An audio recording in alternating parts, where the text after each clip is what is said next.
Devenir maître de sa destinée. Une émission de l'Institut spécialisé en éveil du potentiel et maîtrise de la destinée ISEP. À l'ISEP, nous recevons la clé. Avec Maître Justin Dongwegoundé, métaphysicien, sociologue de l'éducation, vous allez maîtriser le pouvoir de vos vibrations, découvrir le territoire de votre potentiel, les clés du bonheur et des formules sacrées. Pourvu de lumière et dans la plénitude. Une émission pour vous aider à atténuer vos souffrances, vivre mieux et longtemps. Inonde l'échantillon et de lumière que chaque jour le...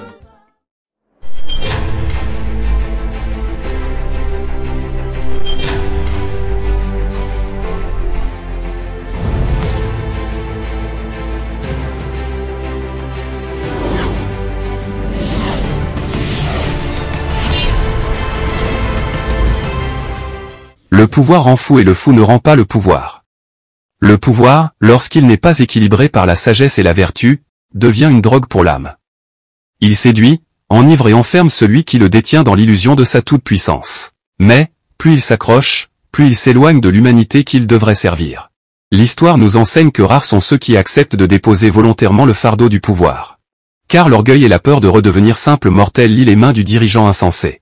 Le vrai sage n'est pas celui qui prend le pouvoir, mais celui qui sait quand il faut le quitter. Édouard Lobolo. Donc voilà, ce sujet de réflexion que nous laissons à votre attention. Il s'agit de méditer suffisamment là-dessus. Méditer. Pourquoi le pouvoir il rend fou? Et pourquoi le fou n'aime jamais rendre le pouvoir? Méditer suffisamment.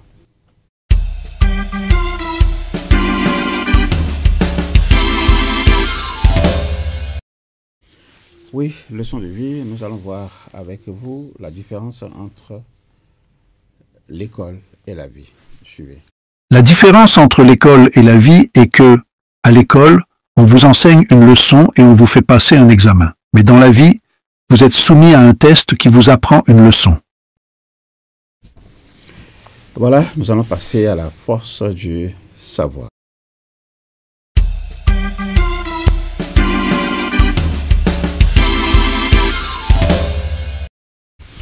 Oui, la force du savoir, l'Afrique assassinée, mais pas son rêve. Je voudrais vous inviter à suivre. Ils étaient promis à un bel avenir et ils incarnaient le futur de la révolution burkinabé. On avait entre 12, 14 et 16 ans. À l'époque, Thomas Sankara, avec l'idéal révolutionnaire, décida de nous envoyer à Cuba pour une formation technique, professionnelle et idéologique. Ils devaient apprendre l'agronomie, la géologie ou encore la médecine, puis revenir chez eux pour développer leur pays. Mais Thomas Sankara ne les choisit pas au hasard, car ils ont tous quelque chose en commun. Il a proposé aux enfants qui étaient défavorisés, qui étaient orphelins de père, de mère ou des deux, de partir se former à Cuba sur l'île de la jeunesse. De leur mission va naître une relation qui va créer en eux un lien fort avec celui qu'ils considèrent comme le parent qu'ils n'ont pas eu. Vraiment un grand amour, parce que envoyer 600 petits et puis suivre leur avenir, leur devenir, c'est vraiment bien. Mais les choses ne vont pas se passer comme prévu. Une fois à Cuba, ils apprennent la mort de celui qui les avait envoyés. En assassinant leur père, on a brisé leurs rêves. C'est l'unique journée que j'ai enregistrée comme la journée la plus triste de ma vie. Ouais. C'était dur. Plus de 3 décennies après la mort de Thomas Sankara, que sont devenus les héritiers de la révolution?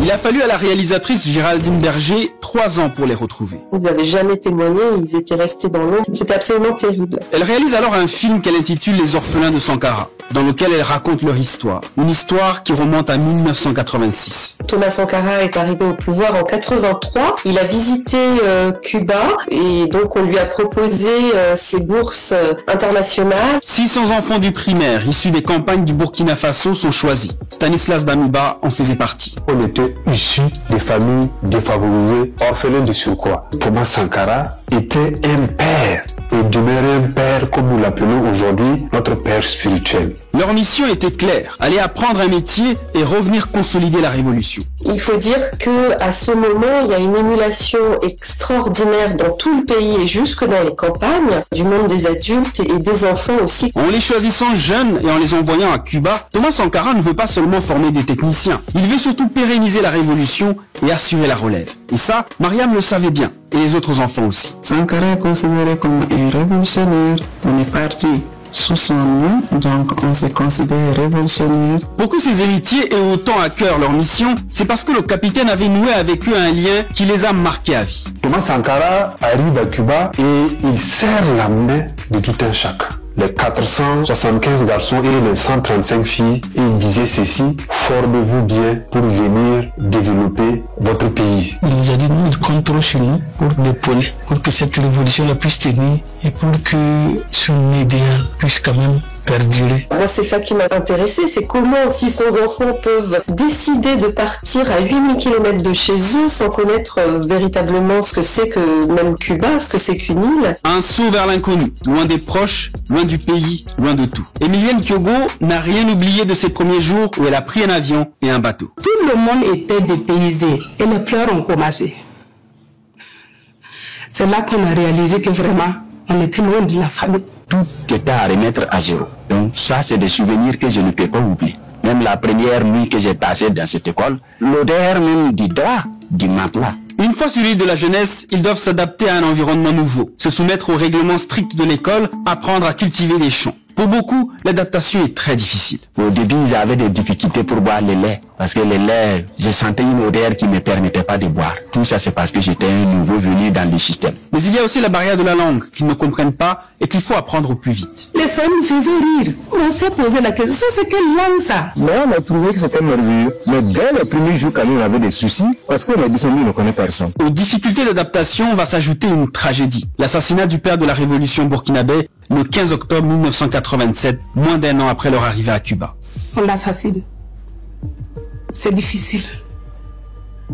Du coup, nos promesses, c'est tombé dans l'eau. Il ne voulait pas nous dire d'une manière officielle qu'il est mort suite à ce coup d'État. Ouais. C'était dur. C'était dur et puis on était impuissants. Impuissants parce que d'abord on était loin.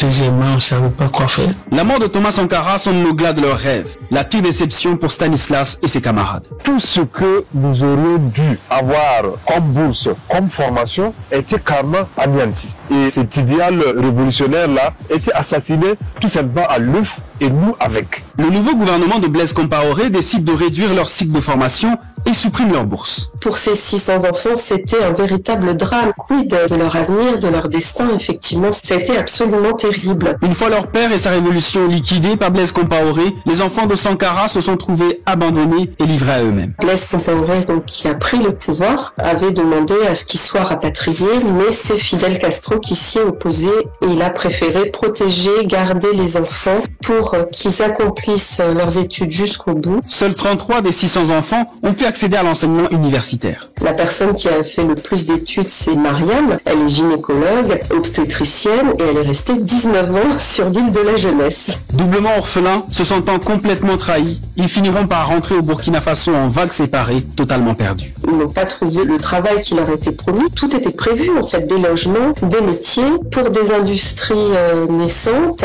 Et quand ils sont revenus, ces industries avaient été abandonnées, les logements avaient été abandonnés également, et ils étaient en plus mutés la plupart du temps aux frontières. Selon Géraldine Berger, ceux qui ont pu être intégrés dans la fonction publique ont été dispatchés loin de la capitale, Ouagadougou, pour éviter qu'ils ne se regroupent parce qu'ils étaient craints par le régime de Blaise Compaoré. Effectivement, ce sont des enfants aussi qui ont été formés au marxisme-léninisme. Il y avait une crainte des autorités burkinabé que ces enfants se réunissent pour former une force politique. Malgré tout, ils ont gardé des liens et ont formé la SAC-BF, l'association de solidarité et d'amitié Burkina Faso-Cuba, dont Stanislas Damiba est le président. Aujourd'hui, nous déplorons 85 de nos camarades qui sont décédés, certains par suicide, 245 qui sont à la fonction publique sous-employés et 270 qui sont effectivement en chômage précaire. Ceux qui sont encore vivants se retrouvent chaque année. Leur but, demander réparation et plus précisément 3 choses au gouvernement. Le dédommagement pour le préjudice subi de 1992 à nos jours, en tenant compte des ayants droit de nos camarades disparus, l'équivalence réelle de nos diplômes, en tenant compte du volume horaire, et voir nos camarades qui sont à la fonction publique pour qu'ils soient sous-employés. Ils demeurent aussi et malgré tout attachés à la mission qui leur avait été confiée. Pérenniser la mémoire de leur père, Thomas Sankara, et celle de la Révolution. Thomas Sankara. Et lui? Fidel Castro, oui. Plus de 3 décennies après sa mort, les orphelins de Sankara ne sont plus seulement 600. Ils sont maintenant des millions à travers le Burkina Faso, le continent africain et au-delà. Les orphelins de Sankara, ce sont aussi désormais ces milliers de jeunes qui sont descendus dans les rues du Burkina Faso dans la nuit du 26 au 27 septembre 2023 pour déjouer un coup d'État et sauver celui qu'ils appellent le camarade Ibé, le jeune capitaine qui a pris le pouvoir le 30 septembre 2022 et qui se réclame sankariste. Toute la jeunesse africaine est burkinabé, c'est votre avenir qui est en jeu. Parlez toute la voix, cette nuit-là ne dormez pas. C'est cette chef d'entreprise, coordinatrice du mouvement M30 Nabawokbo, qui se dit héritière de Sankara. Aujourd'hui, nous n'acceptons plus d'être dictés par la France. Ou encore cette militante de la Fédération des mouvements panafricains du Burkina Faso qui dit vouloir parachever le processus de libération entamé par Thomas Sankara. La lutte que nous on a engagée, on n'a pas besoin de l'armée française qui était là inutilement dans notre pays, donc leur départ égale à leur absence. En assassinant son meilleur ami, Blaise Compaoré croyait n'avoir fait que 600 orphelins, qu'il a tenté de garder très loin de lui. Le 31 octobre 2014, remarque l'auteur Mathieu Lopez, il fut chassé par des milliers d'orphelins qui criaient dans les rues la phrase qu'aimait scander leur père de la Révolution. Patria o muerte. Voilà nos échanges du jour. J'espère que vous avez aimé cette force du savoir et ça va forcément vous amener à réfléchir profondément à ce qui arrive, non seulement à l'Afrique, mais à ce qui arrive au monde aujourd'hui. Nos échanges du jour.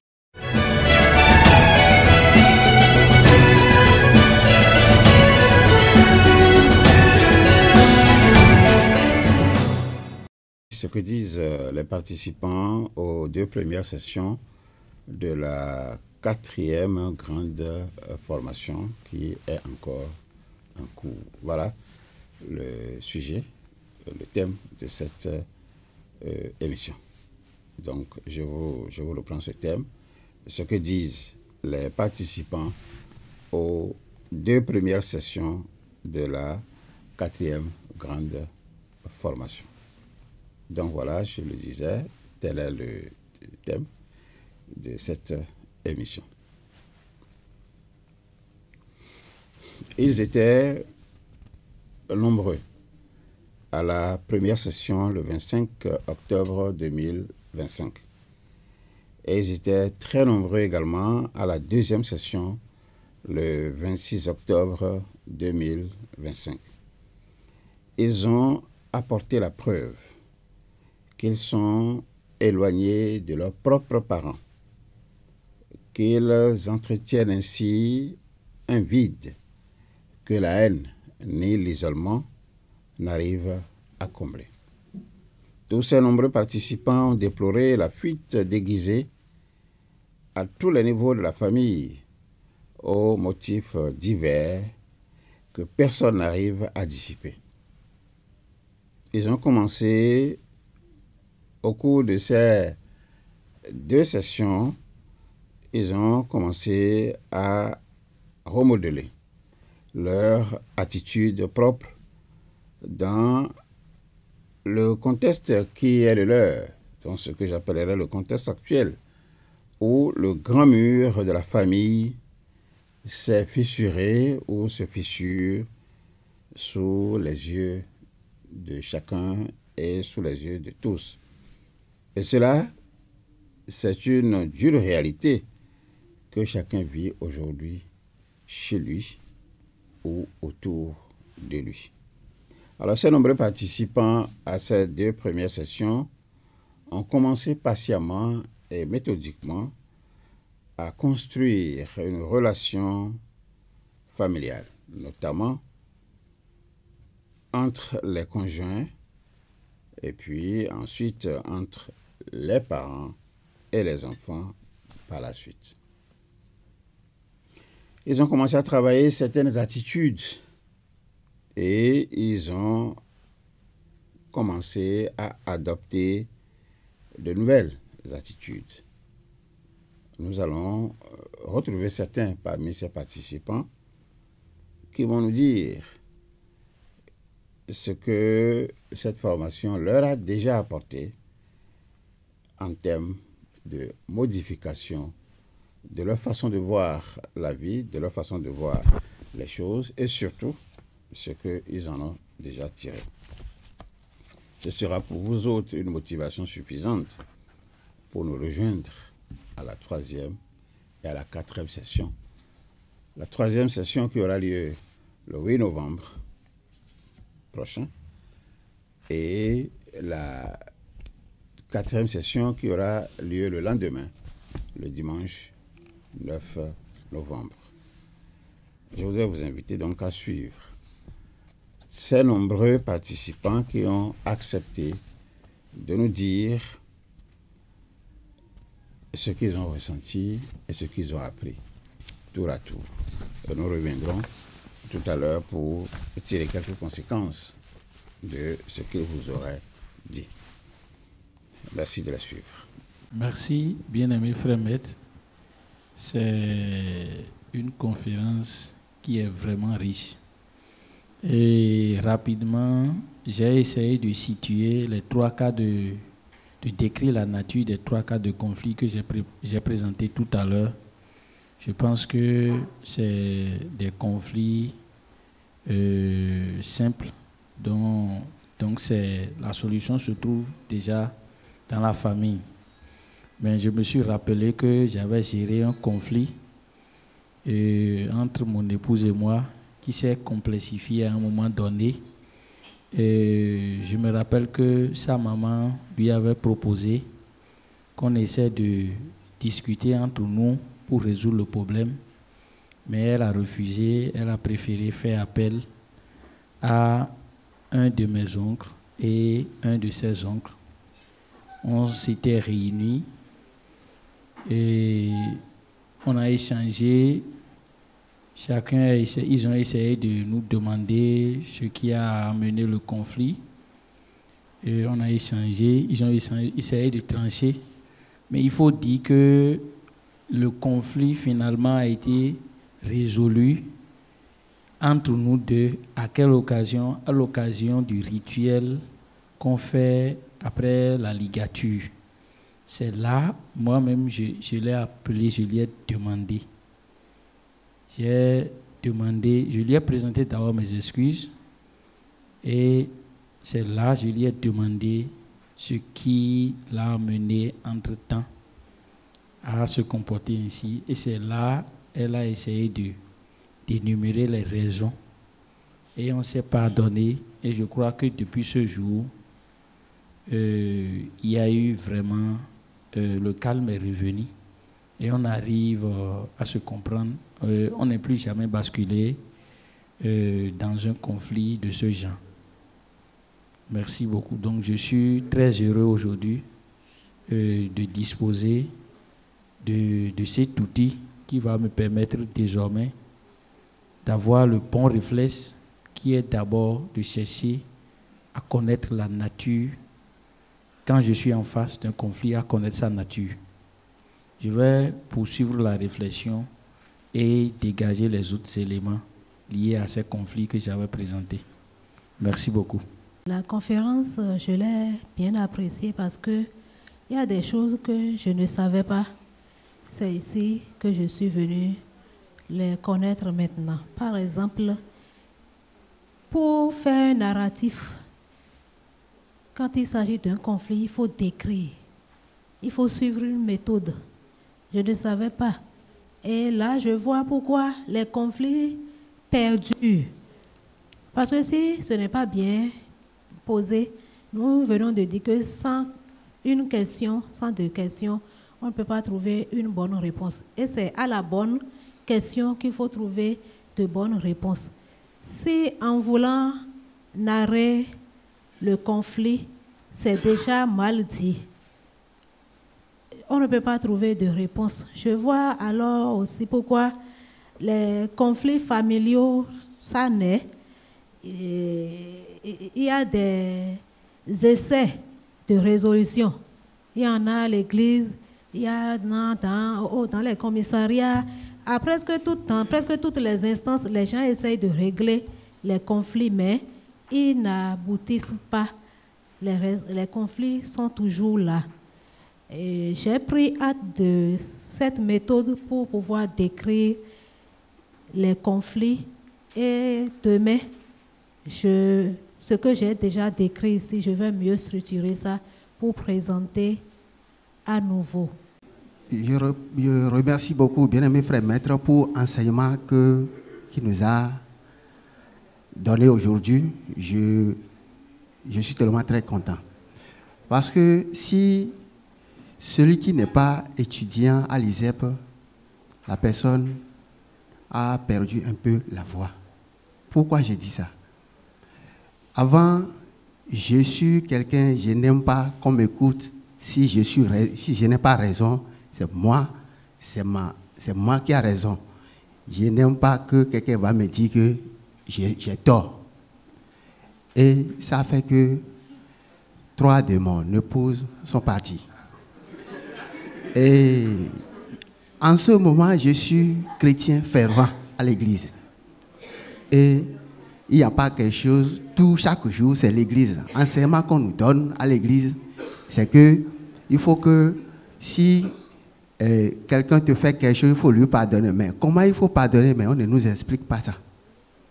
Et on vient à la maison, mes femmes quittent, ils vont chez les voisins, des autres femmes qui sont dans la même église. Et l'enseignement que ces femmes-là leur donnent, qui vient à la maison, qui comporte envers moi, je ne suis pas du tout content. Je leur dis, mais ici, c'est moi qui est le père de la maison. Quelqu'un ne va chez le chef, quelqu'un ne va pas m'autoriser à faire ce qu'eux ils disent. Celui qui n'est pas d'accord envers moi, la personne n'a qu'à pas dire. Mais tout ça là, ça fait que et tous sont partis. Et je me pose la question, mais je dis, mais là où je vais là, est-ce que c'est un endroit qui me fait évoluer ou bien ça me fait reculer? Je ne me comprends pas. C'est un jour qu'un ami est venu me parler de l'ISEP avec moi. Il a dit, mais si c'est ça, je vais essayer ceci pour voir ce que ça va me donner. Et quand je viens à l'ISEP, c'est comment il faut pardonner, comment il faut comporter envers ton prochain. Chaque enseignement que bien-aimé frère maître nous donne à l'ISEP, ça fait que j'ai dit, mais on dirait qu'il y a quelque chose que bien-aimé a en cachette. Et ça, je dois être étudiant pour que bien-aimé frère maître me montre la chose. Et j'ai décidé d'être étudiant. Et je viens, il y a une rencontre, je viens, c'est l'enseignement qu'on nous donne. Et je dis, mais pourquoi bien-aimé frère maître ne va pas me montrer la chose qui fait qu'on trouve cet enseignement-là? Pourquoi il n'aime pas nous donner? Il y a un jour, j'ai dit, il faut oser poser cette question. Il y a bien-aimé frère maître nous a appelé, j'ai dit, bien-aimé frère maître, je viens ici, mais depuis là, il n'y a pas quelque chose qui est là en bas, là. Vous ne voulez pas me montrer pour que je vais savoir que c'est à ça qui est à la base de l'ISEP. Pour qu'on rentre à la maison, on est puissant. Il dit non, que c'est l'enseignement qui est ici. Et ça fait qu'aujourd'hui, je suis devenu exemple envers mes semblables qui sont à la maison. Avant, c'est eux qui viennent pour son intermédiaire quand il y a bagarre. C'est eux qui viennent maintenant pour dire, ils deviennent les juges de la maison. Si celui qui n'est pas tort, il vient de ça. Mais enseignement que bien-aimé frère maître nous donne à l'ISEP, je viens à la maison et je dis, mais si j'ai un problème avec toi, n'allez pas dire ça à quelqu'un. Eux aussi, quand ils ont un problème, ils ne viennent pas nous dire. C'est à nous qui viennent maintenant aller exposer nos problèmes à ceux-là. C'est pas bien. Ça fait que quand il y a un problème, ma femme m'appelle. Ah, papa, il y a si, c'est tout. Mais il n'y a pas de souci. C'est déjà fini, ça ne va plus se répéter. Et avec ça, il y a la paix à la maison. Mais, et je passe ici pour remercier beaucoup, bien-aimé frère maître, pour cet enseignement qu'il nous donne. Parce que si tu connais par où tu vas passer pour que s'il y a conflit, tu vas résoudre ça, tu dois être heureux à la maison. Quand tu es heureux, tout ce que tu faisais, ça va marcher, ça va évoluer. Et quand il n'y a pas la paix à la maison, toujours bagarre, toujours rancune, même si tu travailles, même si tu es sur la moto, tu vas laisser cogner, faire des accidents inutiles. C'est pas bien. Cet enseignement, c'est très très important. Je me rappelle, il y a un jour que mon feu papa, mon petit maman a convoqué mon papa au commissariat. Et ils sont partis. Et la famille a ramené le problème là à la maison. Et ils ont parlé, mais le problème n'a pas fini. Il y a rancune entre mon papa et mon petit maman. Elle ne prépare pas pour mon papa, il ne va pas manger. Il y a toujours problème. Je suis à la maison, j'ai dit, mais avec l'enseignement que je prends ici, pourquoi ne pas utiliser ça pour le vieux? J'ai quitté ici, j'ai parti au village. Je suis arrivé, c'est mon vieux qui est venu, il a enlevé le sac sur c'est lui-même qui a désarrêté, le temps qu'il était vivant, enlevé le sac, il m'a amené à la maison, dans la chambre. Et mon petit frère a amené, ma petite sœur a amené l'eau. Il a amené l'eau, j'ai dit non, j'ai pris l'eau là, j'ai versé par terre et je l'ai remis. Et il me pose la question que pourquoi tu ne veux pas boire l'eau là? J'ai dit non, ce qui m'a fait venir là, ce n'est pas affaire de boire l'eau. Si je vais boire l'eau là, c'est lui-même qui va faire que je vais boire l'eau. Il dit, hein, c'est quel problème? Que de lui dire ça? J'ai dit non, le soir, on va s'appeler. Et j'ai quitté, j'ai parti voir le petit maman pour dire, il y a quoi? Et il me dit que mon papa n'aime pas qu'il va à l'église. J'ai dit, mais c'est tout? Il dit oui. Il y a quoi encore? Il dit, ah, avec ça, que mon papa l'attache au niveau des gris, fétiches, tout ça. Il dit, mais est-ce que toi, tu l'as vu? Il dit, non, mais lui sans ça. Il dit, comment toi, tu sens ça? Il dit, non, sincèrement, mon papa veut la tuer. J'ai dit, non. Comment toi, tu serais son épouse et il va te tuer? Maintenant, là, c'est à cause de ce problème-là que je suis arrivé. Il dit, oh, Pedro, où est là, un sous-blou à main? Oh, si, mais, mi, commissariat. Kaka, bon, parmi les pères, bon, mi, do, papa, tu es trito, mais ici, à main. Bon, non, papa, n'a trito, à des, on va dire, oh, il a fort. Bon, et t'es pas, ready. Ben, do, ni, eyi, benumio, bodo, ni, be, à misao, nion, oh, il a fort. Bon, il voit, il est d'accord. Il n'y a pas de souci. Naomi, de 5 heures, quand tombe, bon, il a dit, bon, il a dormi. Mais, il a quelqu'un, mais, il a zoué, pédé, ni zoué, ni m'a venu, mais, il est d'accord, il n'y a pas de souci. Bon, ouais, mon papa dit, bon, mais, tiens, j'ai, ouais, pour tout, maman, c'est pour me dire, et t'es où tout, et t'es ton roi, ben, donc, naoué, et tritotin, et qu'on babonnasse. Hoe mito mi bendeo e jenoblo me de kunai amisado hoe mito beo bondo me papa ni e ya misa ete baidi eti bondo e da misa e do mi da misa e yo gbe de na no gbe o e ba we de ho de su ho no e za ya de o gbe de ho de su na do bi ba we ne ali ni boyi bonu we o anado muto e blo e bujo be do bon e mi na condition do ko et na yigbe nu ene o fie da misa yi do fie ne o e na jo fine do bona be fide no e mi tono yi do fine we na be bona e vo ni yigbe nu ene o khofo a e do bon chite lo ai mo petit mama chi bo do ni do papa che na yigbe nu we bona do a misa to yi we me fie ne ayi ade o ana jo fine do bo aje fie lo yi e de kun do ho de bo ni yigbe nu emi o emi na che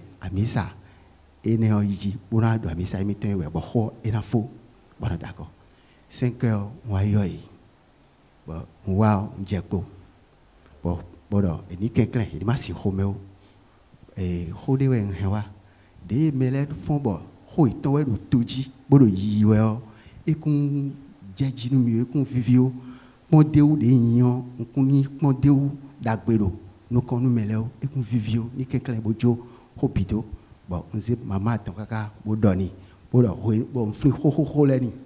Le temps qu'il est malade, je l'ai tout expliqué, comment mon papa l'a sauvé. Et il est vivant. De rappeler tout ça là pour laisser balader. J'ai expliqué ce que j'ai sur mon vieux. Et ils se sont attendus. Ils ont dit, c'est fini. Et c'est de là, j'ai dit, bon, papa, maintenant, il faut. Voilà, bon, tiens, je peux soulever maintenant pour m'asseoir. Bon, chité, bon, chichaï. Fini, ouais, ho, et wa photo. Deux théo. Nous t'ouvre nous chit, merci, si, j'ai ha. Do, ployer nos namio. Bon, nous mido si ça, ouais, maintenant, fond, bon, nous vivons, oui, mais tombe. Do, ployer l'ordre, il est zéroté. Bon, et do, les namio, nous t'ouvre, d'ahoni.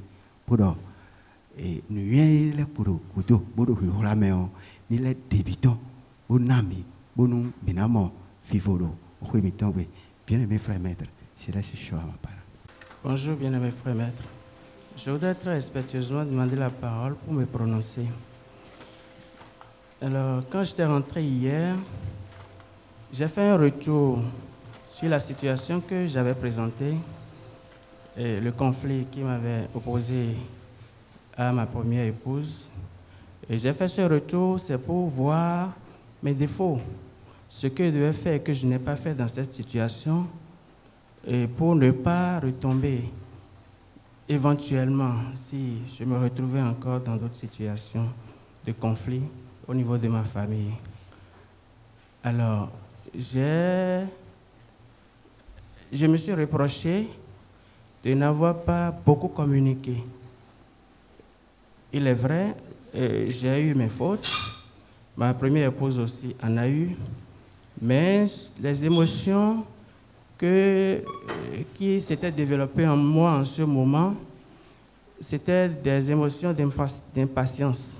Impatience parce que j'étais dans des situations de vie, et voilà ma conjointe qui devait m'aider pour qu'on puisse transcender ces situations, était restée un peu sur sa position. Je n'ai pas eu suffisamment de patience pour gérer la situation, donc j'ai essayé de relever ces fautes-là à mon niveau. Et d'hier à aujourd'hui, je me suis dit, je vais me comporter autrement avec ma nouvelle famille que j'ai constituée. D'où mettre au profit le dialogue et communiquer beaucoup avec les enfants et aussi avec mon épouse. Merci, bien-aimé frère maître, je laisse choix ma parole. Bonjour, bien-aimé frère maître. Les bonhommes et l'homme. Je voudrais très respectueusement demander la parole pour me prononcer. Déjà dans la salle hier, en nous donnant quelques solutions, vous aviez dit quelque chose. Qu'est-ce que ça coûte à quelqu'un de prendre le téléphone et d'appeler son frère ou sa soeur, d'appeler ou dire juste c'est pour te saluer? J'ai continué de réfléchir à ça parce que je vois que vraiment c'est quelque chose qui nous manque et ça fait asseoir les éloignements, les isolements. Et chacun commence par interpréter les choses de son côté autour d'un petit conflit qui a eu à naître à un moment donné. Et quand je suis rentrée, j'ai continué de réfléchir. J'ai pris cette résolution de garder une relation, même si nous sommes loin les uns des autres, si je ne peux pas aller rendre visite de courtoisie à un frère ou à une sœur, de temps en temps, je vais quand même les appeler pour asseoir une base de confiance. Je le dis parce que chez nous, avec la situation qui est là et les uns fuient les autres, c'est seulement au moment où il y a un événement, surtout malheureux, c'est en ce moment qu'on commence par s'appeler. Je faisais déjà un petit effort. Pas plus tard, le jeudi, j'ai appelé une soeur, je lui ai dit, je veux te saluer seulement. Et elle a ri, elle a tellement ri, elle a dit, ah, dada, de ano dogbo, nous avons dit que nous avons mis à dire, cramo badji noubo, donc hier, quand je suis venue, j'ai appris ça. J'ai vu aussi que c'est quelque chose que je dois faire. Parce que nous tous, nous étions ignorants. Et des choses se sont passées. Nous allons faire table rase sur ce qui s'est déjà passé. Et asseoir une autre base de confiance et de convivialité. Je laisse choisir ma parole. Bonjour, bien-aimés frères maîtres. Je réponds au nom de Fana Pondagedi Léon. Après la séance d'hier, j'ai essayé de décrire la nature des conflits que j'avais présentés hier, mais je me suis exercé à décrire les émotions sous-jacentes, manifestations et émotions. J'avoue que ça ne m'a pas été du tout facile. Et en dehors de ça, il faut avouer qu'actuellement, la méfiance plane actuellement chez moi. Si bien que, après la séance d'hier, j'ai commencé par réfléchir à comment faire pour apporter une solution à cette méfiance qui règne actuellement entre les enfants de mon papa, parce que nous sommes dans une famille polygame. Donc je continue par réfléchir, mais avec la séance d'hier, j'ai la ferme assurance que d'ici la fin de la formation, je disposerai des éléments qu'il faut pour résoudre cette situation. Depuis hier, j'ai commencé par réfléchir à quoi faire pour ramener l'assurance naguère perdue. Merci beaucoup. Merci, chers participants.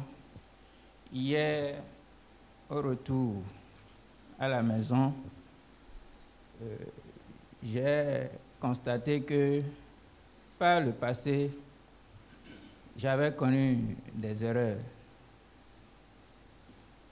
Le fait d'accorder son temps à ceux qui sont avec soi, ça a créé, sans que je ne le sache, des tensions énormes. Je veux parler de ma maman. Lorsqu'elle t'appelle au téléphone, par exemple, elle dit, bon, tu dois venir forcément chez elle. Ce qu'elle veut dire, elle ne peut pas te dire au téléphone. Je me rends au village et après avoir exposé le problème, je dis, mais pourquoi on ne peut pas dire ça au téléphone? Moi, je vois la distance que j'ai parcourue, l'énergie que j'ai déployée pour me rendre là-bas, et je me suis dit que j'ai perdu. Alors que j'ai privilégié mes intérêts personnels et je ne pense plus à ces émotions à elle. Donc, face à des situations, nous nous disons, lorsqu'on va se comporter d'une manière, qu'est-ce que les autres vont dire? Et on craint ça pour ne pas faire le pas que nous devons faire pour apaiser la tension. Nous avons parlé hier de la vie notée et la vraie vie. Les règles de la vie notée sont devenues aujourd'hui la mode et on pense que l'exception, c'est la vraie vie. Donc nous devons faire l'effort de nous adapter aux règles de la vraie vie, malgré ce que nos semblables, ceux qui nous entourent, les critiques qu'ils vont formuler à notre endroit, parce que j'ai compris. il y a la démarche à adopter aussi pour résoudre un conflit. Et nous ne faisons pas attention, par exemple, à la nature du conflit, aux manifestations, aux émotions sous-jacentes. Et lorsqu'un conflit se présente, chacun a ses solutions. Lorsque nous allons commencer par appliquer cette démarche, je vois que ça va beaucoup nous aider à identifier les solutions, les meilleures solutions. Par nos comportements aussi, nous transformons des conflits simples, modérés, en conflits complexes. Parce que toujours, on regarde les autres et on ne fait pas ce qu'on doit faire pour apaiser les tensions entre nous. Donc, c'est ce que je voudrais partager. Merci. Bonjour, bien-aimés frères maîtres. Bonjour, l'assistance. Depuis que nous avons quitté ici hier, j'ai commencé par réfléchir à une situation qui me traumatisait depuis un moment. C'est un différend qui est né entre ma sœur et moi, juste à cause de l'assistance à une famille après un décès. Mais nous ne nous sommes pas entendus. Le différend existe depuis près de 2 ans déjà.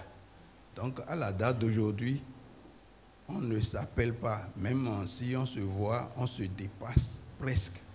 Donc, après les enseignements que j'ai reçus hier, j'ai commencé par réfléchir à comment il faut régler définitivement ces solutions.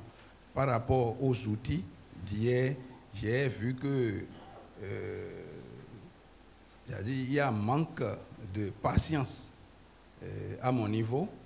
Peut-être qu'en prenant mon téléphone et de commencer par l'appeler de temps en temps, c'est-à-dire je vais commencer par atténuer cette situation. Et j'ai déjà pris depuis hier la résolution de commencer par, c'est-à-dire à partir de là, quoi. Donc, je laisse choix ma parole.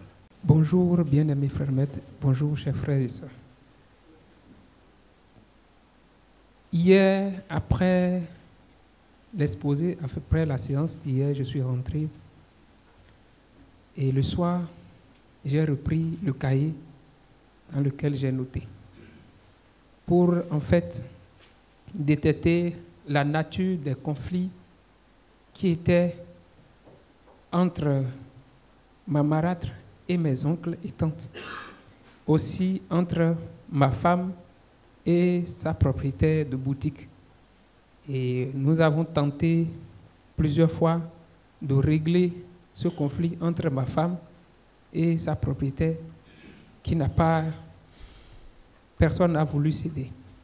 Donc j'étais vraiment content pour les exposés d'hier et je suis sûr aujourd'hui ou avant même la fin de la formation, j'aurai les outils nécessaires qu'il faut pour repartir encore sur de nouvelles bases afin de pallier au conflit. Merci beaucoup. Bonjour, bien-aimés frères maîtres. Bonjour, chers participants. Ici, c'est Gisèle Moupé. Hier, j'ai suivi l'enseignement du début jusqu'à la fin. Et disons que moi, j'étais entourée des murailles de conflits. Et hier, quand je suis rentrée, j'ai réfléchi. J'ai choisi 2 dans les conflits. Et parce que oui, il y en a tellement que je ne sais même pas par où sortir. Donc j'ai choisi 2. Et la première, c'est avec ma grande soeur, celle que je suis directement. Nous sommes en train de partager les mêmes modules de pièces, c'est-à-dire nous vivons dans la même maison actuellement, mais c'est difficilement, on se salue. Et c'est une situation qui a tellement duré dans le temps. Mais hier, quand j'ai analysé les natures des conflits, j'ai constaté qu'elle était dans une et dans les règles de vie notées. Et je me suis dit, il faut que je fasse quelque chose. Moi, j'ai compris maintenant qu'il faut choisir la règle du vrai vie. Donc, je me suis rapprochée d'elle dans la nuit. Je l'ai appelée, je me suis rapprochée d'elle. Et j'ai dit, bon, j'ai appris. Il n'y a pas longtemps, elle est partie dire des choses à ma vieille au village. Et la vieille m'en a rapporté, mais je n'ai pas pris ça en compte, j'ai laissé tomber. Mais hier, je me suis dit, il faut que je m'approche d'elle. Peut-être qu'il y a eu manque de communication. Donc, je me suis approchée, je lui ai abordé le problème. J'ai dit, c'est comme ça, j'ai appris que tu as dit telle chose à la vieille au village. Elle a dit oui, parce qu'elle pensait que moi, j'étais en train de le jouer. Donc, le problème était qu'elle était en confidence financière. Si bien que je l'ai mise comme trésorière sur un projet dans les temps. Mais le projet ne fonctionne plus actuellement. Donc, j'ai compris que c'est là où elle a vu que j'étais en train de la jouer. Alors qu'au fait, le projet ne marche pas pour qu'on puisse en profiter. Donc, il y a eu manque de communication. Et hier, j'ai profité pour régler ça. Et elle a compris. Il y a aussi mon mari qui était toujours dans la règle de vie notée. Et hier, j'ai dit, je vais tenter aussi quelque chose. Donc, je lui ai envoyé un message, j'ai dit, bonjour papa. Il n'était pas connecté, donc moi, je me suis couchée, c'est la nuit. Il a répondu, je n'avais pas su. Mais ce matin, je me suis connectée, j'ai vu, il a répondu. Et j'ai profité pour encore jeter un mot à son endroit. Et quand j'ai dit ça, le débat a commencé. On était en train d'échanger au téléphone. Et là, j'ai compris aussi que c'est manque d'information. Parce qu'on ne se communiquait pas. Il voyait les situations autrement et moi aussi je voyais la situation d'une autre façon. Donc, je remercie les bien-aimés frères maîtres. Et pour vous rassurer, il a même écrit pour dire, parce que présentement, la situation a duré dans le temps au point où il a choisi de se remarier. Et ce matin, il a dit, je pense à toi, toujours à toi et à toi seul. Je vous remercie. Bonjour, bien-aimés frères maîtres. Moi, c'est Irène Ngoga. Bon, moi, je suis là pour remercier sincèrement au maître, car j'ai deux frères, mon cadet et son cadet.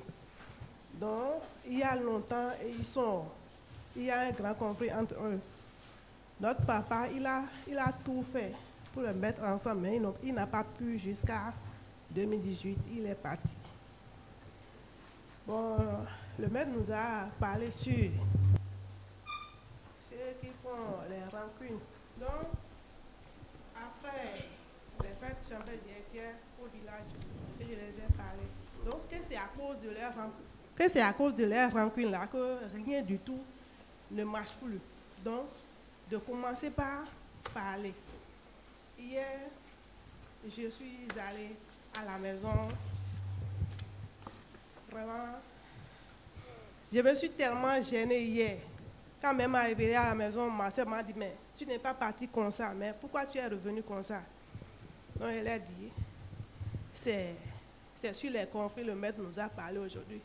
Je ne pensais qu'à mes frères. Donc, arrivé à la maison, j'ai appelé le grand frère, j'ai dit d'aller, il faut appeler ton frère et lui dire qu'on va se voir. Et vraiment, il a accepté à le faire. Donc, pour ça, je suis contente et je suis là pour remercier le maître. Merci bien, mes frères. Bonjour, bien-aimés, chers maîtres. Bonjour, les frères et sœurs. Lorsque moi je suis rentré hier à la maison, il y a ma tête qui tournait, qui retournait. Parce que voici un sujet d'actualité, un vieux sujet qui existe depuis très longtemps dans les familles. Et personne ne prend soin de ça. personne n'en parle. Les chefs de famille sont là. Les tantes en question là sont là. Et des conflits très compliqués existent. Moi, je suis originaire d'Abomey. Et le chef de famille s'est autoproclamé. Et dans cette situation, il devient très méfiant. Mais si vous n'avez pas une idée de le combattre, de le contester, alors là, lui se dit que ces gens-là, parce qu'en fait, je suis l'aîné de la famille. Et c'est mon père qui était donc le chef de famille, mais qui n'est plus que décédé. Et celui qui est là aujourd'hui, il est très jeune par rapport à moi. Il est à 8e position. Et il a peur de moi.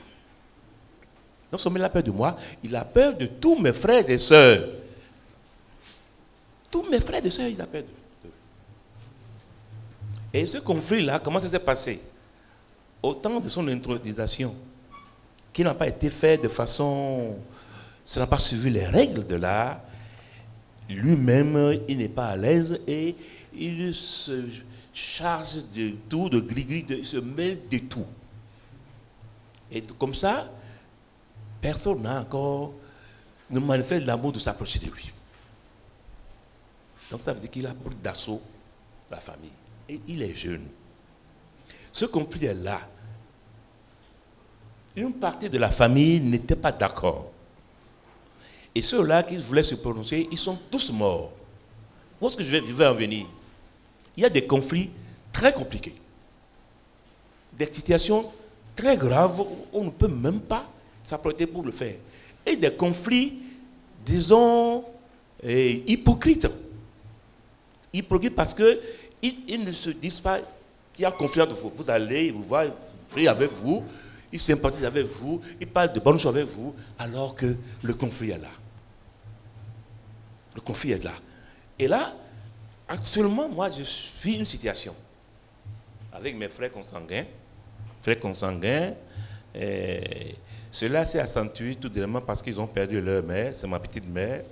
Nous sommes restés à leur côté, nous avons forcé, étant donné que nous sommes les aînés, on a tout fait pour pouvoir les aider à mettre des trucs. Mais malgré ça, ils ont toujours gardé la haine. Ils ont gardé la haine. Et il y a un particulièrement qui a souvent tendance à m'affronter. C'est mon jeune frère, hein, mais à chaque instant, quand il lui dit fais ça, c'est fou de toi, c'est fou. Et presque tous sont comme ça. Ils sont au nombre de 6, mais tous, autant ils sont comme ça. Donc ils créent des problèmes. Alors moi, je voudrais dire, dans ces situations-là, d'abord, je n'arrive même pas à définir quelle nature de conflit il y a.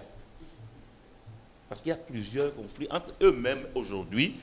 Les frères dont je vous parle là, ils ne s'entendent pas. Nous avons un forum sur lequel ils discutent, ils s'injurisent, ils disent tout. Donc on ne sait pas comment il faut faire. Il y a des conflits, mais vous voyez, quand vous venez avec eux, ils vous accueillent bien. Mais si vous tournez dos, si vous ne prenez pas les précautions, vous êtes parti. Vous êtes parti. Donc, bien-aimé maître, comment, dans cette situation-là, parce que moi je me suis dit hier, mais il y a des choses comme ça, nous n'avons jamais appris, nous ne savons pas comment il faut intervenir, quel genre les natures de conflit qu'il y a, personne n'en parle. Personne n'en parle, et c'est pourquoi moi j'ai toujours dit que l'ISEP c'est une école, non seulement une académie, c'est une académie qui sort des choses que nous n'avons jamais vues. Personne ne m'en parlait, même à l'église. Qu'est-ce que les pasteurs disent par rapport à ça? Bon, aimez-vous. Mais ils ne décrivent pas les situations. Les types de conflits qu'il faut combattre, comment il faut s'y prendre, rien. Alors là, moi, vraiment, je me dis que, bon, est-ce que nous aurons encore, disons, la chance, la faveur de continuer dans cet enseignement-là qui va nous monter très loin et nous serons très armés. Maintenant, ma préoccupation. Moi, je suis l'aîné de la famille. Comment je peux faire pour rallier ces frères-là, ces frères et sœurs? Toute la famille toute la famille parle de ces frères-là. Toute la famille, tous les parents. Je m'en tiens là pour le moment. Bonjour, bien-aimés frères et maîtres. Je voudrais très respectueusement demander la parole pour faire part des réflexions que j'ai eu à faire personnellement hier après notre première session. À voir la nature des conflits, les différents types de conflits que nous avons énumérés hier et les expériences que les uns et les autres ont bien voulu partager avec nous. Je me suis rendu compte que tout part de l'homme et tout revient à nous également. Pour qu'il y ait conflit, les différents acteurs, c'est des humains. Et il n'y aura pas de conflit sans une situation donnée. Et ces situations-là, si on les regarde de près, c'est des objets, c'est des principes personnels à soi, c'est des valeurs que les uns et les autres défendent, c'est des trucs rattachés à soi qu'on ne veut pas, dont on ne veut pas s'en séparer. Et donc, on ne se reconnaît pas soi-même en tant qu'individu. On ne s'aime pas soi-même. Sinon, comment comprendre que on ne puisse pas parler à son prochain du fait que l'on discute peut-être des terres, héritages. On va tous partir un jour. Donc moi, j'ai fait ces réflexions-là et je me suis rendu compte que les conflits passent du plus simple, c'est-à-dire la première nature du conflit, c'est le conflit modéré et simple, qu'on est à même de régler entre 2 ou 3 personnes. Et on n'arrive pas, ça passe au conflit complexe, et donc ça, on commence par contaminer les autres. Et puis après, ça passe au conflit vicieux, et ça devient atavique. Donc c'est les réflexions que moi j'ai eu à faire, et je me dis, la résolution qu'on peut prendre, c'est de ne pas éviter les conflits, mais c'est d'arriver à apprécier l'objet du conflit et se demander à quoi bon pour mieux vivre pour soi-même et laisser cette paix-là que nous devons construire et puis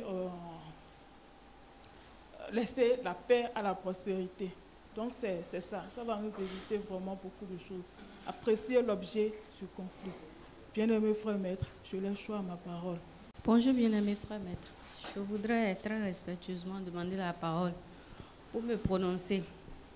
Après les enseignements que nous avons reçus hier, arrivé à la maison, moi j'ai réfléchi, je me suis rendu compte que les 4 types ou bien les 4 natures de conflits que nous avons eus, c'est la manière dont chaque acteur, la manière dont chacun prend le problème, c'est ça qui amène, comme la soeur vient de le dire, ça part du plus simple au plus compliqué. Et vous nous avez appris la dernière fois à Boycon que le problème, c'est comme des verres vides. Donc, un conflit peut partir juste de n'importe quoi. Soit quelqu'un a dit quelque chose à son prochain et l'autre tient, il ne veut pas laisser et chaque jour ça s'aggrave. Moi j'en ai plein et depuis un moment je me suis dit, même jusqu'à mes soeurs, mes grandes soeurs, il y a certaines, j'ai dit je ne veux plus parler à telle ou je veux la laisser dans sa vie. Mais hier je me suis rendu compte que quand j'ai réfléchi surtout à ce qui nous oppose, je me suis rendu compte que c'est des futilités qu'il faut quand même laisser de côté et résoudre pour se comprendre. Et donc j'ai pris la résolution, j'ai écrit à mon petit frère hier, j'ai demandé d'après tel. Il m'a dit, elles sont là. Tu as leurs nouvelles? Il a dit oui. Donc j'ai décidé, quand je vais quitter ici, j'ai décidé de rendre visite surtout à ma grande soeur que je suis, que j'ai abandonnée depuis, je ne l'appelle même plus. Et c'est pour des problèmes qui ne tiennent même pas la route. Donc, j'ai décidé de lui rendre visite et d'avoir de ses nouvelles. Là, ça peut être le début de la résolution de ce qui nous oppose. Et je pense aussi qu'avec ce que nous allons recevoir aujourd'hui, j'aurai encore d'autres outils pour mieux gérer ces conflits qui nous opposent. Je laisse choix ma parole. Bien-aimé frère maître, je voudrais très respectueusement demander la parole pour me prononcer par rapport au sujet.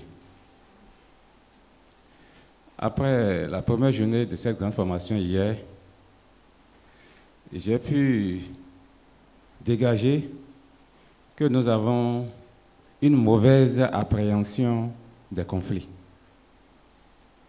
Et si nous avons une mauvaise appréhension des conflits, cela voudra dire que les conflits sont mal réglés. Parce qu'il faut être en mesure de décrire la nature du conflit, de décrire ses manifestations, de dégager les émotions sous-jacentes, d'aller vers de meilleures solutions si les premières n'ont pas fonctionné. Mais souvent, nous nous occupons des réponses, parce que chacun en a tellement. Et dans le règlement de ces conflits, c'est ces réponses-là qu'on analyse. Et on n'est pas à la recherche de la question qui justifie ces réponses-là. Et donc, je me suis interrogé pour dire il faut revoir autrement les choses et adopter une meilleure gestion des conflits qui se posent. Il y en a même qui ne sont pas tellement de conflits, mais on transforme ça en conflit. Et lorsque nous réglons mal ces conflits, nous sommes dans une illusion. Ces conflits reviennent encore sous d'autres formes, plus coriaces. Parce que nous les avons mal réglés, pensant que c'est réglé. En réalité, ce n'est pas réglé. Bien-aimé frère maître, je laisse choix ma parole. Je suis Cunégonde Béazin. Bien-aimé frère maître, je demande très respectueusement la parole pour me prononcer par rapport au sujet. Hier, quand je suis rentré à la maison, j'ai fait un retour sur une situation que je vis dans ma famille. Et nous sommes au total 8 pour notre papa. Et sur les 8, je suis avec mes frères. On est au total 5 ans. De ma maman, les 3 autres, c'est chacune a sa mère. Donc, sur les 8, les 2 premières sont les aînés du papa. Depuis que nous on était enfants, il y avait déjà une distance qui a été créée entre nous les enfants. Et c'est comme ça que nous avons grandi.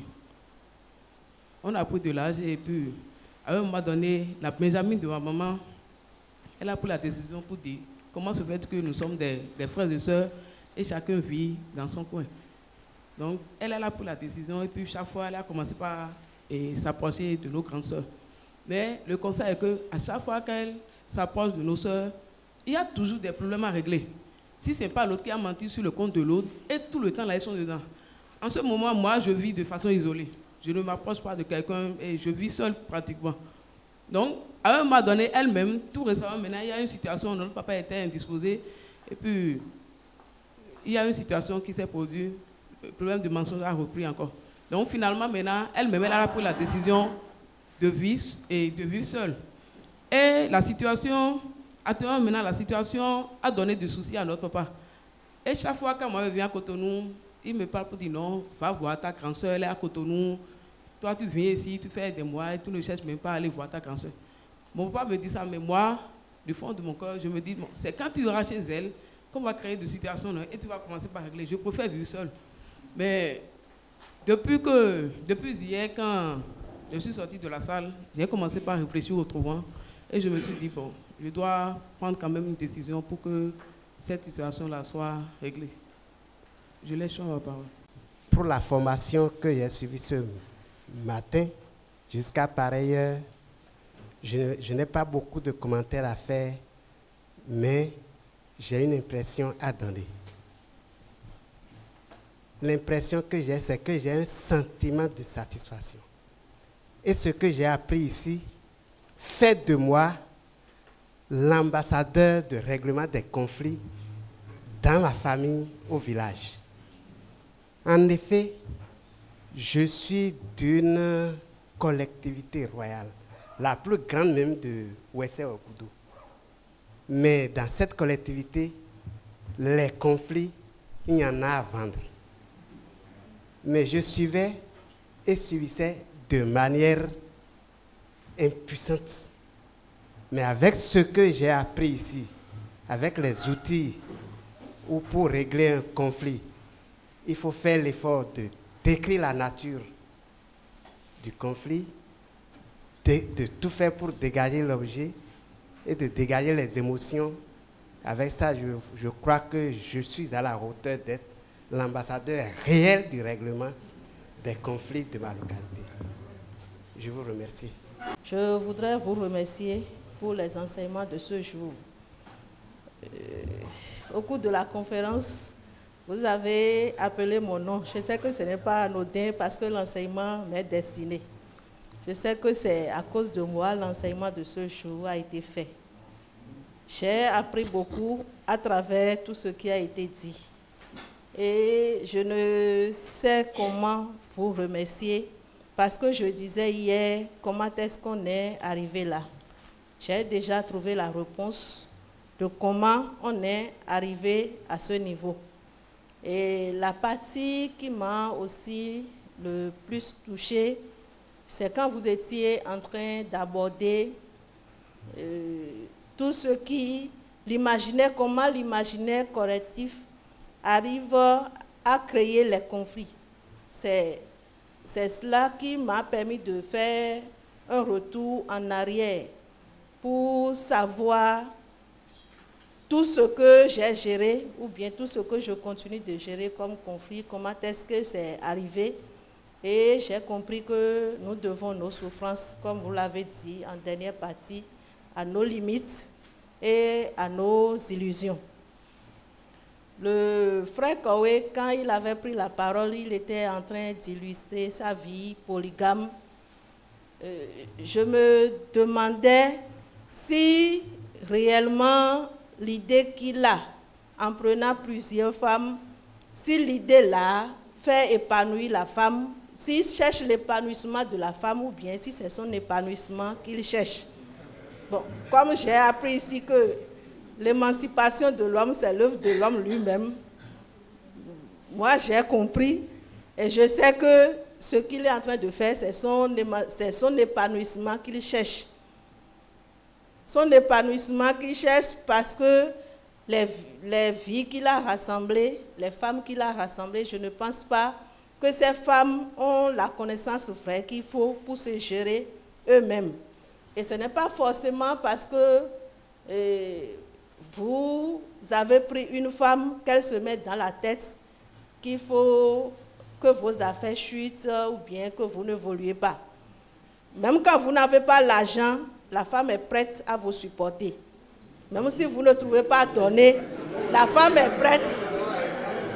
La femme est prête à vous supporter. Ce qu'elle arrivait à tolérer lorsque vous prenez une autre femme, même si vous dites que vous n'avez pas les moyens, elle n'arrive plus à supporter le peu qu'elle supportait. C'est cela que je voulais dire. Que même si vous n'avez pas, elle vous comprend. Ce n'est pas toujours qu'elle sort dehors pour aller publier, pour dire ne m'a pas fait ci, ne m'a pas fait ça. Mais même si vous donnez plus que vous donnez avant et vous prenez une femme, sachez que vous n'avez rien fait. C'est comme ça dans la tête de la femme. Et je dis, pourquoi on se comporte comme ça? C'est à cause des fausses connaissances.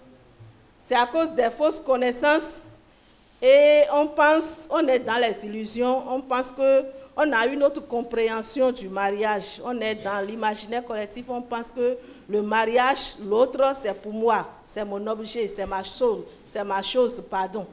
C'est l'intention, en tout cas que moi, j'avais avant de commencer par suivre les enseignements du bien-aimé Frère Maître. Et c'est les enseignements, les messages, tout ce que je suis à l'ISEP qui m'a permis de déconstruire ces illusions et ces limites. Et aujourd'hui, ces questions ne constituent plus des freins pour mon épanouissement. Donc je viens puiser encore d'autres éléments aujourd'hui pour continuer à œuvrer pour mon émancipation, pour continuer à œuvrer pour mon épanouissement, tout en œuvrant pour ceux qui sont autour de moi, si le désir. Parce que la question qui me vient, lorsque toi tu viens apprendre ces connaissances, et ceux de ton entourage n'ont pas ces connaissances, ce n'est pas toujours facile de faire passer l'information. Mais ce que vous gagnez, c'est que vous pouvez utiliser les connaissances et vivre une vie heureuse que le bien-aimé frère Maître a toujours l'habitude de dire qu'il veut pour les hommes et les femmes sur la terre. Donc moi, je vous remercie pour les enseignements de ce jour, pour vous dire que j'ai puisé énormément de ressources là-dedans, des outils là-dedans, pour continuer à gérer les conflits, que ces conflits soient liés à moi personnellement ou les hommes et femmes qui me posent des problèmes et dont je pourrais apporter des solutions. Je vous remercie sincèrement, je laisse choix ma parole. Je voudrais intervenir sur quelques points. Le premier, c'est pour illustrer un peu ce que le frère Corey avait dit. La femme peut chercher à ce que son homme devienne pauvre pour ne pas aller dehors chercher d'autres femmes. Moi, j'ai un exemple que je vais donner. Quand j'étais au ministère du Développement, j'avais une collaboratrice.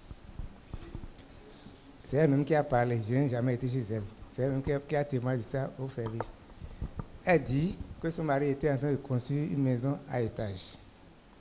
Mais que le mari est si voyou qu'il cherche une seconde femme en ville. Conséquence, elle crée toutes les dépenses. Comme elle connaît déjà elle est fonctionnaire, le mari aussi est fonctionnaire. Donc elle connaît le salaire de son mari. Donc elle fait ses calculs, elle crée les dépenses au point où même monter la maison là, il ne peut plus aujourd'hui. Ça, c'est un exemple. Elle a réussi ça là. Le mari n'a pas pu monter et finalement, il était admis à la retraite. Il était obligé de rester à la maison. Donc, quand vous n'êtes pas ensemble vraiment d'esprit, quand il y a des conflits entre vous, vous pouvez vous bloquer. Il est vrai, elle va en souffrir, mais elle sait qu'elle a atteint son objectif. Elle a fait ce choix-là, elle a réussi. Autre chose.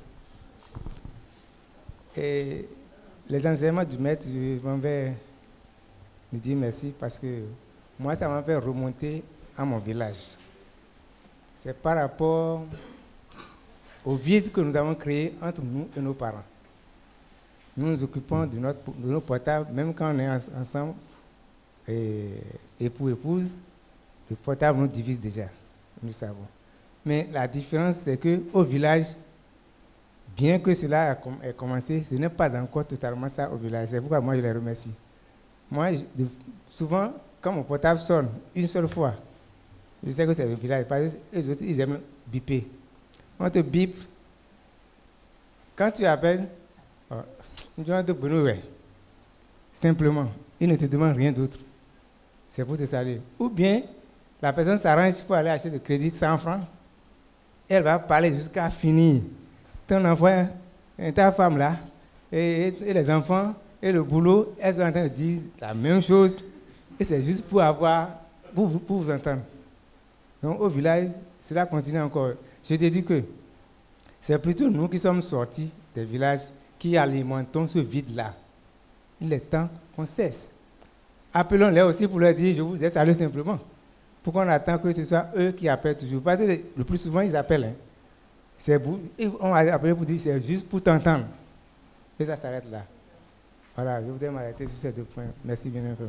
Bien-aimé frère Maître, je voudrais très respectueusement demander la parole pour me prononcer. Je commence par dire que depuis hier, les enseignements ont bousculé un peu mon être. J'ai remonté à des situations de conflit antérieurs.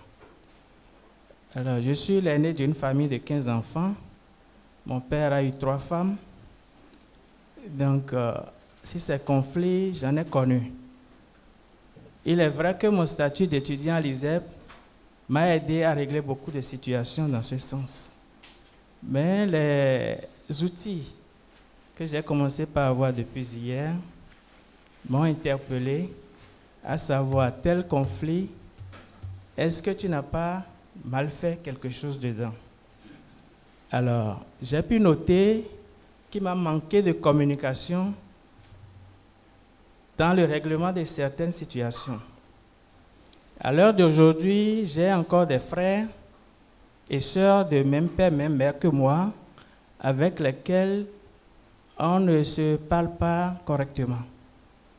On ne se parle pas correctement parce qu'il y a eu des situations qui ont fait que moi, je suis resté à ma place.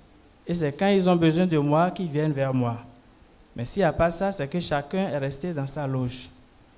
Alors, depuis hier, j'ai commencé par tourner mes méninges pour me dire, mais comment quitter cette situation pour que la convivialité revienne. Donc, j'ai vu qu'en tant qu'aîné, il faut que je fasse le pas. J'avoue que si je n'avais pas participé à cette formation, je n'allais pas avoir les éléments pour me remettre en cause et pour chercher à faire le pas qu'il faut. D'où je manifeste ma reconnaissance pour tout ce que j'ai eu comme enseignement ici. Autre chose, la toile familiale, le test sur la toile familiale, c'est un test que je lis souvent. Mais je n'ai pas compris aujourd'hui, quand vous l'avez lu et décrypté, j'ai senti encore d'autres éléments qui m'ont touché. J'ai compris la nécessité de le relire et de le partager avec ma famille et mon entourage. Parce que je ne sais pas, je ne peux pas expliquer, quelque chose m'a touché. Merci, bien-aimé frère maître, je laisse faire ma parole. Bien-aimé frère maître, je voudrais très respectueusement demander la parole pour intervenir. Et je voudrais commencer par l'intervention du frère Kowe. Quand il disait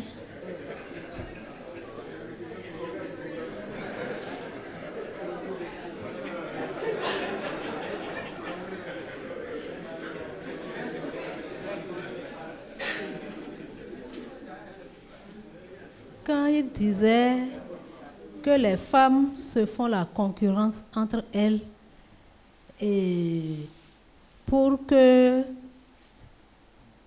par exemple, moi, quelqu'un est venu s'ajouter à moi, au moment où quelqu'un d'autre va s'ajouter à elle, elle ne veut pas et elle commence par sortir ses griffes. Je voudrais dire que cela est vrai, moi j'ai vécu ça. J'étais dans une famille où il y a une femme carrément installée. Elle n'a pas fait concurrence avec quelqu'un, c'est que c'est la belle famille qui l'a installée. Elle est choisie dans la famille, elle est choisie par la belle famille et elle est là. C'est elle qui a remplacé ma maman.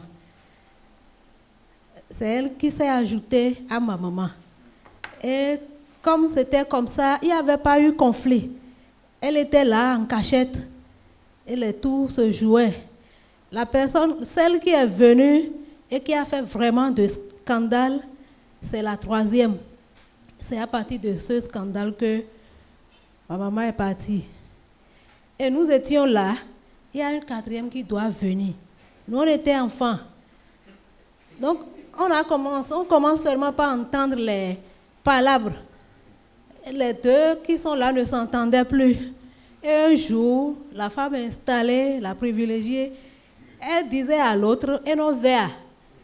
Et bon, djemedia.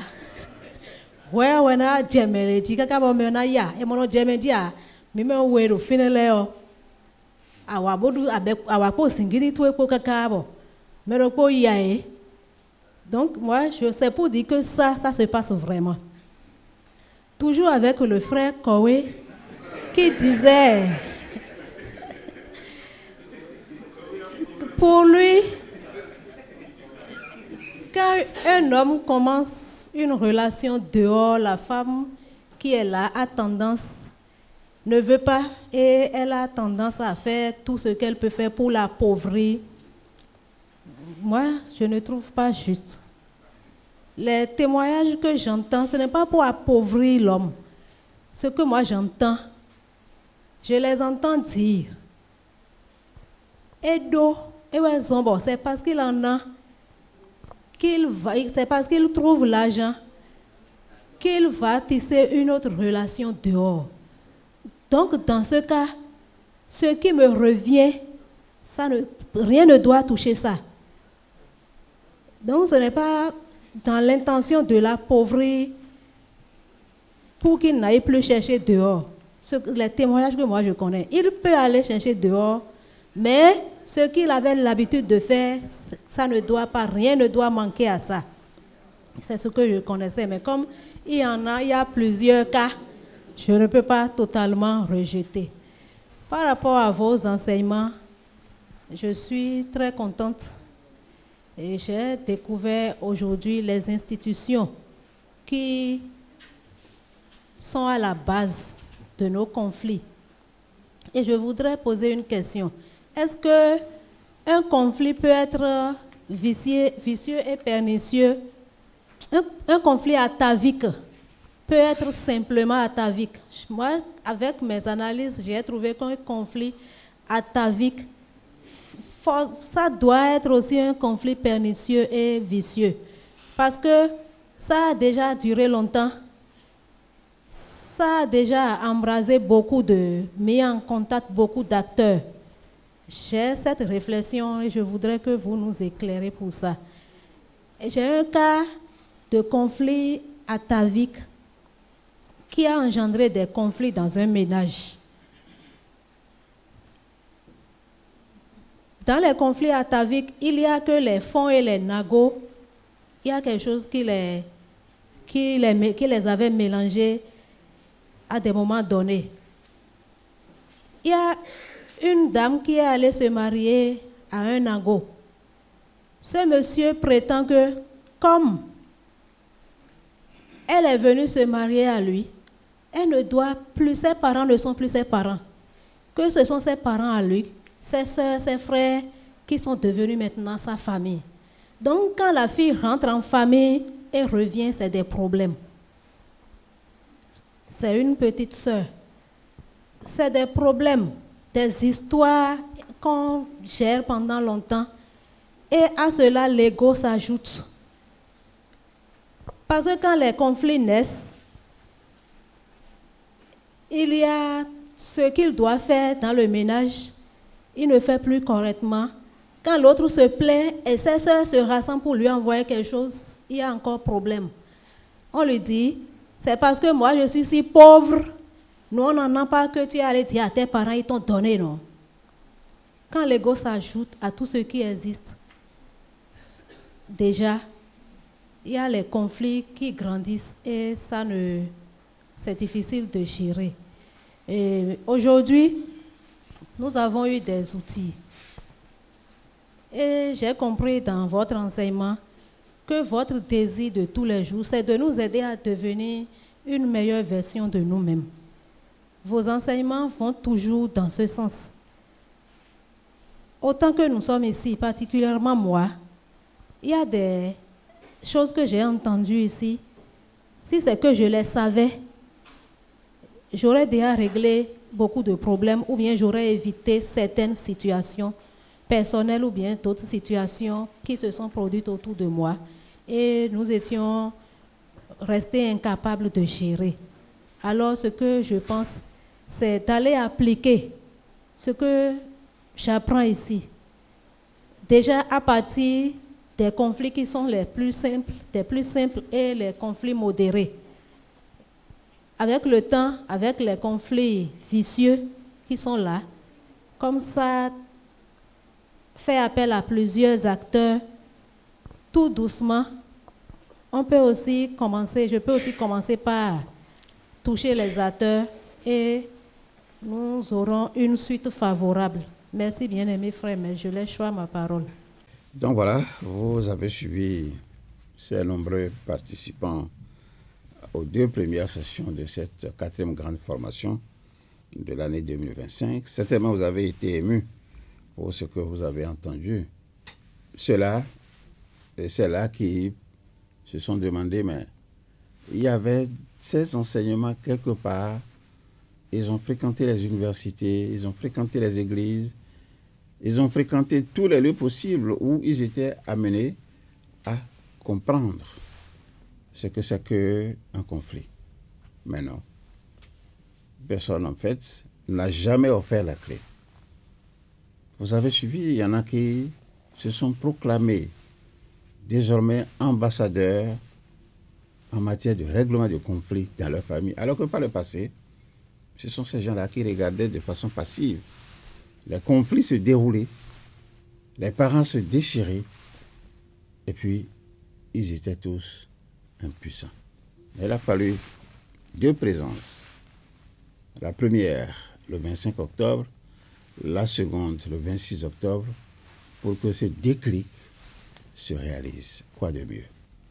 Vous avez entendu ceux-là qui ont pris l'engagement, dès la fin de la première session, d'entrer en contact avec leurs parents pour dire, il ne sert absolument à rien.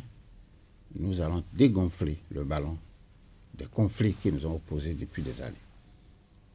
Vous avez vu tout le bien que cela a fait au sein de certains conjoints, où les uns et les autres ont réaffirmé à nouveau les sentiments d'amour qui les animaient tout au début. Vous avez suivi toutes les promesses qui ont été faites. Il ne tient qu'à vous de vous préparer pour nous rejoindre, comme je l'ai dit, le 8 novembre prochain à Katia Hôtel de Cotonou, et le 9, nous poursuivons la 4e session. Le contact que vous allez utiliser pour nous joindre, c'est le +229 01 65 65 65 48, c'est affiché sur votre écran.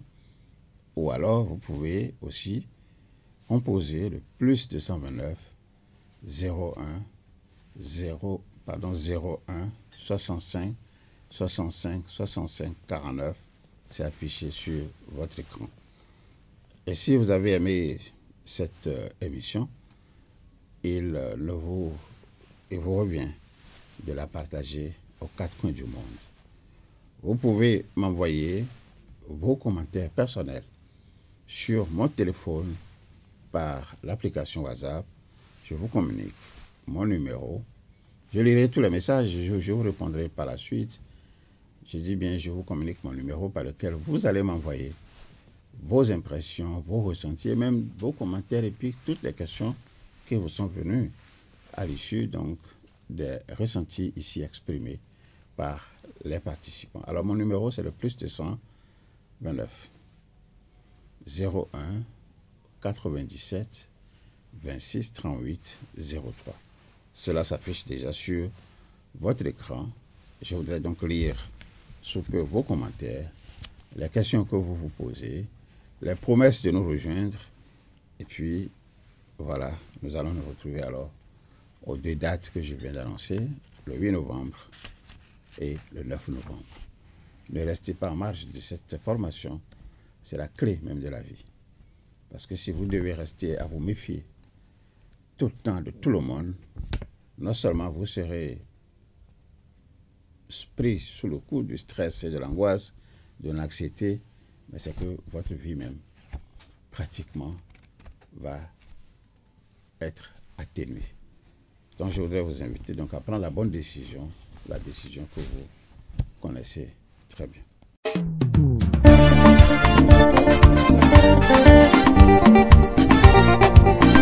Devenir maître de sa destinée.